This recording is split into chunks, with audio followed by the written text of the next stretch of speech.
So നമ്മളിപ്പോൾ കാണാം film സ്റ്റാർസും ഈ ബിസിനസ് ഓൺടർപ്രണേഴ്സൊക്കെ ലക്ഷറി കാസ്, അതുപോലെ ഈ ഫെറാറി, ലംബോഗിനി പോലത്തെയൊക്കെ കാസ് വാങ്ങുന്നത് കാണാം. അപ്പോൾ അവർക്ക് ഇതിൽ എന്തെങ്കിലും ഇൻകം ടാക്സ് ബെനിഫിറ്റ് ഉള്ളത് കൊണ്ടാണോ വാങ്ങുന്നത്? ഓഫ് കോഴ്സ് ഇൻകം ടാക്സിൽ ബെനിഫിറ്റ് ഉണ്ട്. അവർക്ക് അതിൻ്റെ ഡിപ്രിസിയേഷൻ ക്ലെയിം ചെയ്യാം, അതിൻ്റെ റിപ്പയർസ്, മെയിൻ്റനൻസ്, ഇൻഷുറൻസ്. കാരണം ഇതുപോലത്തെ വെഹിക്കിളൊക്കെ വന്നിട്ട് അതിൻ്റെ മെയിൻ്റനൻസൊക്കെ വെരി എക്സ്പെൻസീവ്. പിന്നെ അവർ അത്രമാത്രം ഇൻകം ജനറേറ്റ് ചെയ്യുന്നത് കൊണ്ട് അതിൻ്റെ ഓപ്ഷനായിട്ട് അവർക്ക് അത് ഡിഡക്ഷൻസ് ക്ലെയിം ചെയ്യാം.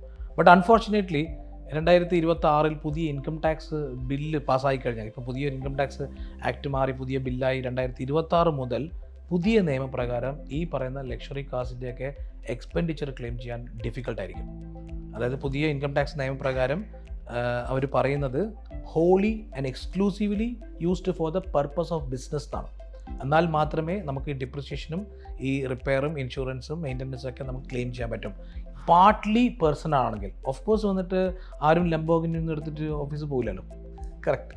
അപ്പോൾ പാർട്ട്ലി യൂസ്ഡ് ഫോർ പേഴ്സണൽ ആണെങ്കിൽ ഇൻകം ടാക്സ് ഓഫീസറിൻ്റെ ഡിസ്ക്രിപ്ഷനായിട്ട് മാറും. അദ്ദേഹം പ്രൊപ്പോർഷനേറ്റിന് മാത്രമേ ഈ ഡിഡക്ഷൻസ് ക്ലെയിം ചെയ്യൂ. ഇതിനു മുമ്പൊക്കെ വന്നിട്ട് നമ്മൾ ഇത് കംപ്ലീറ്റ് ആയിട്ട് എക്സ്പെൻഡിച്ചറായിട്ട് ക്ലെയിം ചെയ്തു എന്നത് ഇനി ഓഫീസറിൻ്റെ ഡിസ്ക്രിപ്ഷനായിട്ട് മാറും ഈ പറയുന്ന പാർട്ട്ലി ഡിഡക്ഷൻസ് കിട്ടാൻ.